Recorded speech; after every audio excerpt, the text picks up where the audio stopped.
me. I told you the brother was here, didn't I? South Carolina.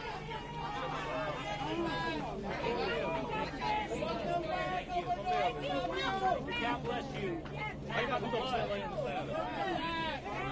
Mel, good? Hi, Eva. How are you? Just gave another shekel. Sorry about this. Just a little bit. Okay. Come on, just a little bit. Hey, man. We're going to do this on the inside of it. Hey, he needs you all to step back just a little bit. Just a little bit. Just a little 2 steps, Mark. Just 2 steps. Just 2 steps. I got him. Right there, right there, right there. Just 2 steps. Right there. You can sit Mel. stay on one side then. Am I going here? Yeah, you're in the middle. You girls on one side. Okay. There you go. Mr. Chang, how are you? How are you? Good to see you. Oh, David Chang. Good. I'm a little All right. Right out. Yeah. Tim. Oh, thanks. All right. All right. All right.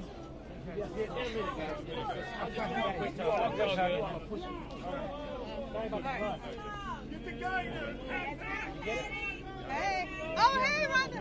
I'm coming. Senator. All right. All right. Thank you. All right. Dab your face. Hey. Okay, dab. All right. Step back a little bit. Step back, guys. Come right here. Oh, there you go. Right there. Okay. Some room, guys. Give me Here. some room. I want you. Very good. Okay. Senator speak. There we go. There you go. Senator speak, Senator. Perfect. Um, All right. Sorry. well, All right. it's been a long, long journey. That's right. I'm bruised and I'm battered. I'm bloody. It's been a long time since I've shaved with a normal razor, and it takes a little practice. I'm sorry about that. I got to keep dabbing the blood. So I have to apologize for his tardiness. He couldn't find where I put his socks this morning. Lots changed in the nearly 8 years that I've been here. Let me just say a couple of things. First of all, the obvious I want to state, and that I know I speak for Patty and Amy and Annie, and obviously for me. We want to express our most profound and everlasting gratitude to President Trump. How do you properly thank someone who's given you back the freedom that was stolen from you? He didn't have to do this. He's a Republican president. I was a Democratic governor. And doing this does nothing to help his politics. President Trump is a man who is tough and outspoken, but he also has a kind heart.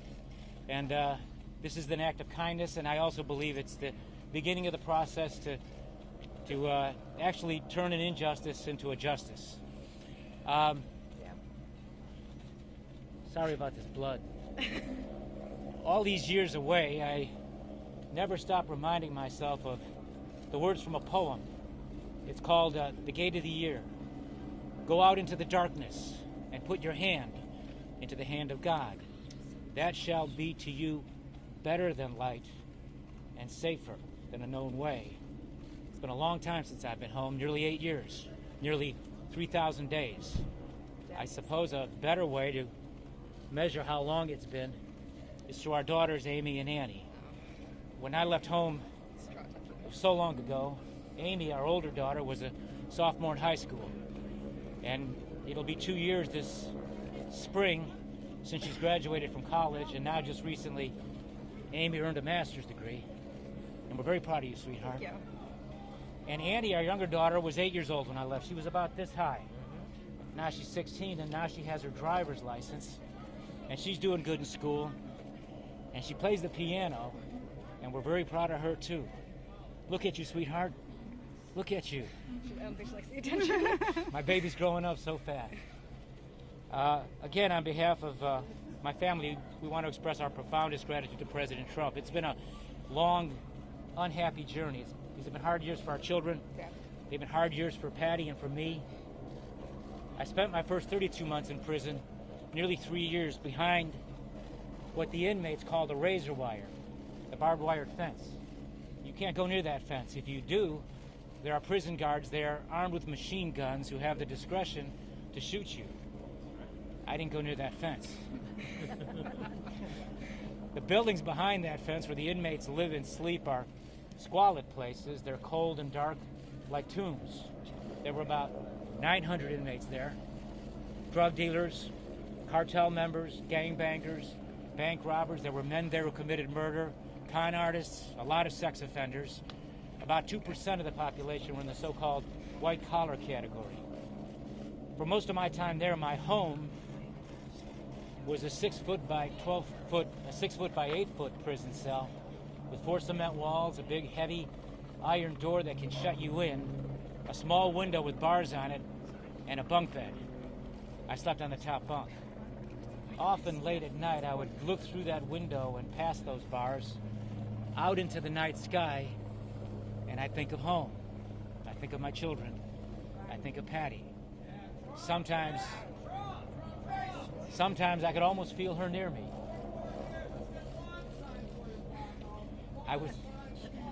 Just ignore him. I would say to myself, one day I'll make it back to you. And hold your hand, sweetheart. Woman of substance. And I would remember what a gracious thing it's been to walk through life with you. Thank you for waiting. You're bleeding again. She's something else. What's that? She sold you then. She sure is something, isn't she? That's right. Yep. Anyway, so again, on behalf of Patty and Amy and Annie and me, we want to again express our deepest gratitude to President Trump. Like I said, as a Republican president and a Democratic governor, he didn't have to do this. But President Trump is not a typical politician. That's right. He's tough, he's outspoken, he gets things done. He's a problem solver in a business where too many politicians don't want to solve problems. All they want to do is play politics and get nothing done for the people. He's got I'm a Trumpocrat. The Trumpocrat, that's right. Are you going to vote for him? If I have the ability to vote, I'm going to vote for him. Pardon? Well, I don't know that they'll allow me to vote, but I'll get into that in a minute. But let me just say that Why'd you get into that politics? our president is She asked. he's tough and outspoken, and he has the courage to challenge the old way. That's right. He's the one who's actually fighting to bring real change. That's why he gets so much pushback. But notwithstanding being tough, he's also a man with a kind heart. He sees wrong and he tries to right it, just like he did in the case of Alice Marie Johnson. You know who she is, the grandmother from Alabama who served 21 years in prison on a life sentence as a first-time nonviolent drug offender. A life sentence as a first-time nonviolent drug offender. First step in the home. Alice Marie Johnson's case is probably one of the better illustrations that shows how the federal criminal justice system disproportionately discriminates against African Americans and people of color, and how the 1994 crime bill has led to the over-sentencing and to the creation of what the author Michelle Alexander has called the new Jim Crow in America. That's right. You know what I'm talking about? That's right. Dump the Clintons. 1994 crime bill passed by my fellow Democrats before I got to Congress. Fortunately, as soon as President Trump learned of the injustice against Alice Marie, he immediately put a stop to it, and he sent her home to her family. And fortunately, because this is a president who gets things done, through his leadership and with the help of organizations like Cut 50, President Trump was able to build the necessary bipartisan support to pass the historic First Step Act, a new law that begins the process of reforming a broken criminal justice system and putting an end to the racist injustice caused by that racist 1994 crime bill. Now, as for me, obviously, I've got 10,000 reasons to be thankful to President Trump. I'm obviously thankful to be home, to have my freedom back, to just be able to hold my wife's hand. But most of all, I'm thankful to you, Mr. President, for giving my daughters their father back. My daughters are growing up, and the day is not too far off when they will go out into the world on their own. Now I wish I could slow down time. But no matter where their life's journey may lead, they will always take with them the realization that the kindest gift they've ever received in their lives came from you. Thank you, Mr. President, for what you've done for me, but better, far, far better, thank you for what you've done for them. I'd like to thank a few people real quick. I'd like to thank my old friend, the Reverend Jesse Jackson, for his voice and for his help and for his support. I want to thank my friend and former colleague in the Congress, Congressman Jesse Jackson Jr., for his friendship and his support. I want to thank Patty's dad, for Alderman Mell, Richard Mell, for his love and support to our daughters and to his daughter, Patty. I want to thank this mystery man, a young man who brought all this about. I just met him yesterday, and this is Mark Vargas. He's quite a guy, and He's the kind of guy who can get you out of prison if you find yourself stuck there. And I'm really grateful to his efforts and what he's done on my behalf. Huh? Oh, sorry. I'll just hit you like this every Yeah, time I you have got to you. do it. Sorry about this. Rob, last This- night you shared Hang on one second, my friend. The scriptures teach us, and history shows, that in the long run, right defeated will in the end overcome.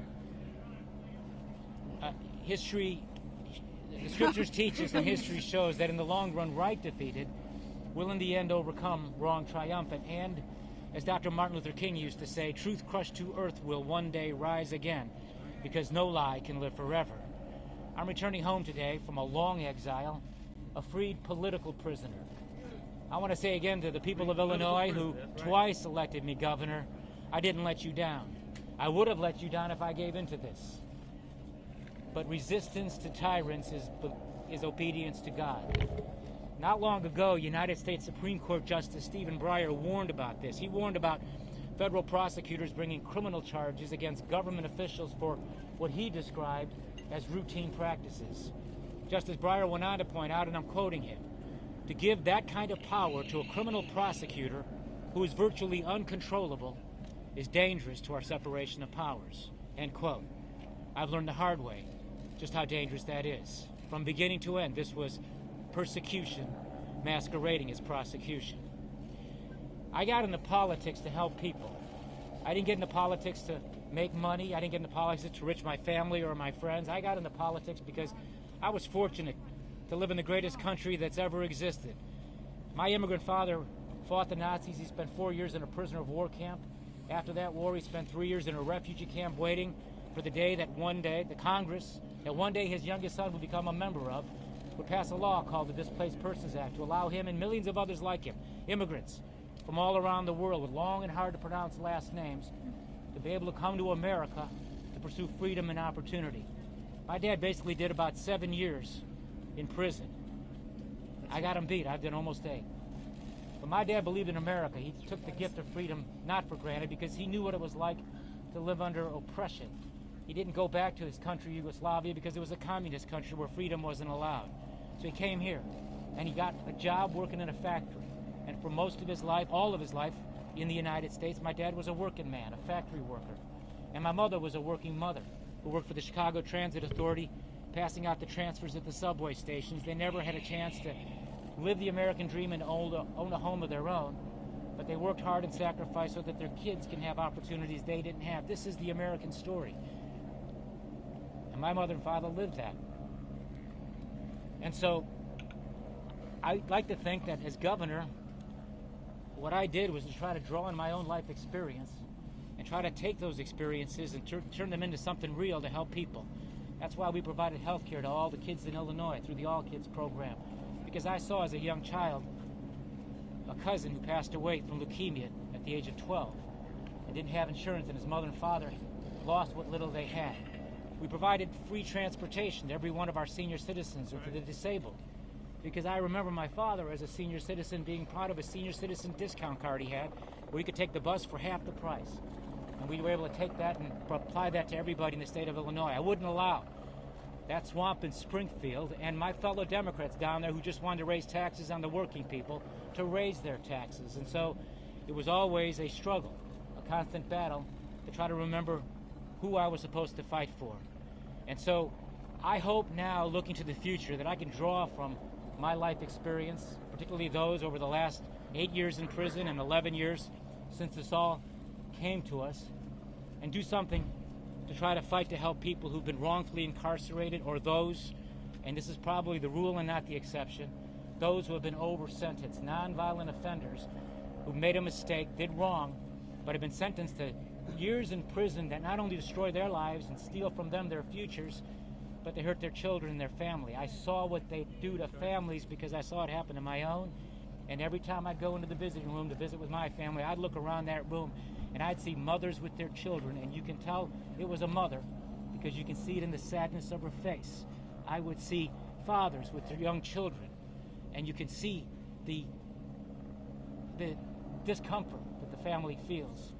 So I hope that as I move forward, I can take some of that experience that I've had and try to do what I can to try to improve what is a broken, and I believe in many cases a corrupt criminal justice system.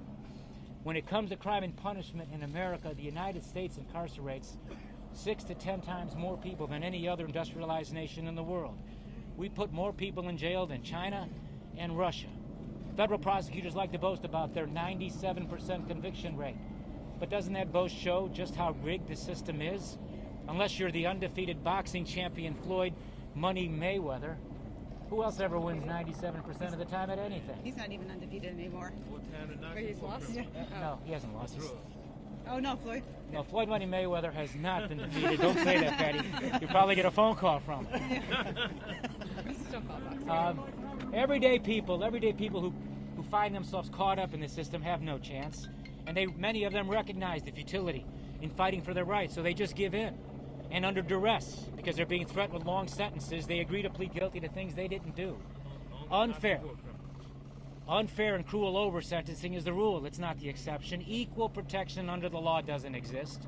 Wildly unfair disparities in sentencing for the same or similar offenses are not uncommon and defy common sense. And in way too many cases, way too many non-violent offenders are given way longer prison sentences than violent offenders and sex offenders who've actually caused great physical and emotional harm to their victims.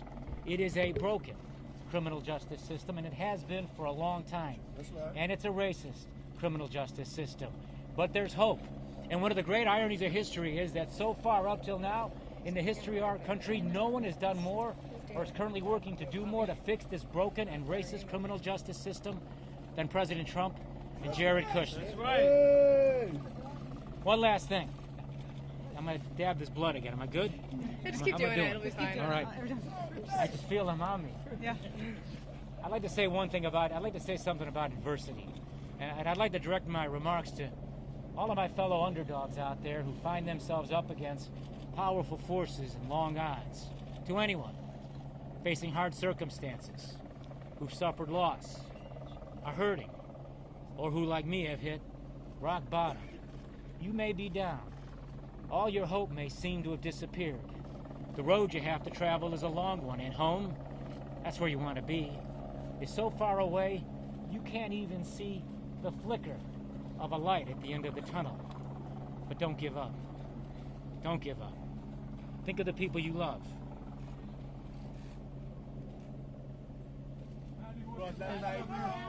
I'll get it out. Hang on. Think of the people you love. That's where you'll find your purpose. My love for my family and my faith in God is what sustained me during this long and seemingly never-ending trial. It gave me purpose to stay strong and, along with Patty, to try to set the right example for our daughters, to show them that when adversity enters your life, even when your calamity comes on like a whirlwind, and just about everything has been taken away from you, and your heart's broken, don't quit. Fight.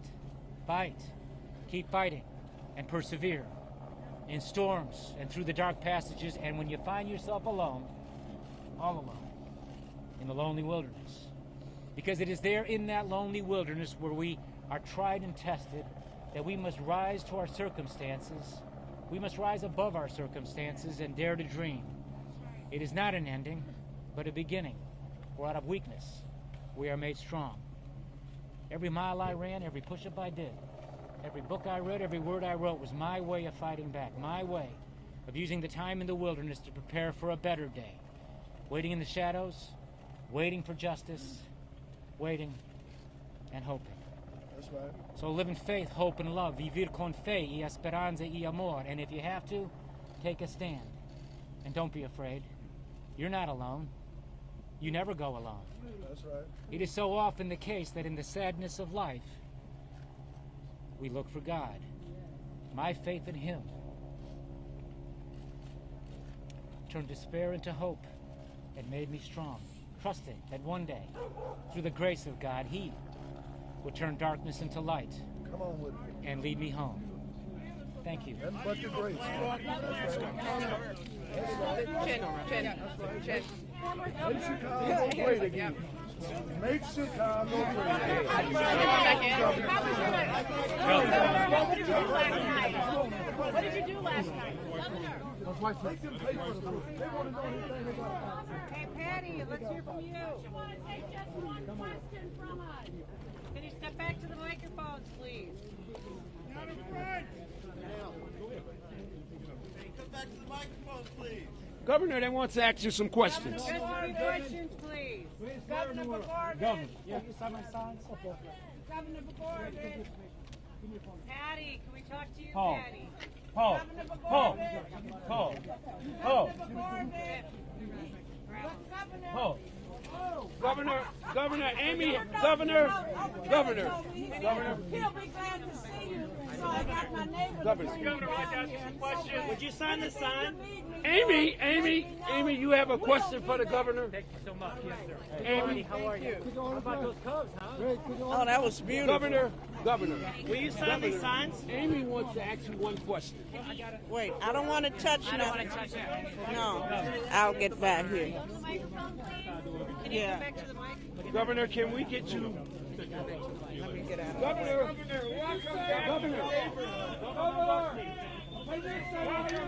Come on, Well, I thought they were signature for sure. Okay, take it back. Hey, Patty, are you going to vote for President Trump? I don't know. She'd say she will.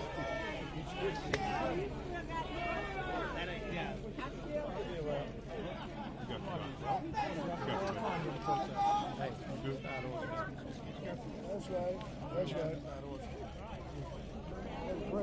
That great president, that great president of ours, let this man go. We just want to thank you God watching the press for conference? blessing that thing. Oh, I'm trying to get out of the way. Which way you trying to go? You trying to go that way? God, You ain't gonna be able to get through that right, No, there right I'm now. not Just hold going on. to. Watch the But I TV. did get a chance. Welcome home. Welcome home. And he didn't let the I'll state call you when I try get to out. get in and get a jab in. That's right. Thanks, That was so and bad. thanks to that brother that helped me His get wife up there. was a woman of substance. When she saved her man, she was there with her man. She was there with her man. What do you got to say about that speech? My God, that man did a great job. Good character. Good character. What do you think about that man that saved by his wife? That woman was a woman of a soldier. Stayed with her man. Stayed with her man. Sorry, I just want to grab my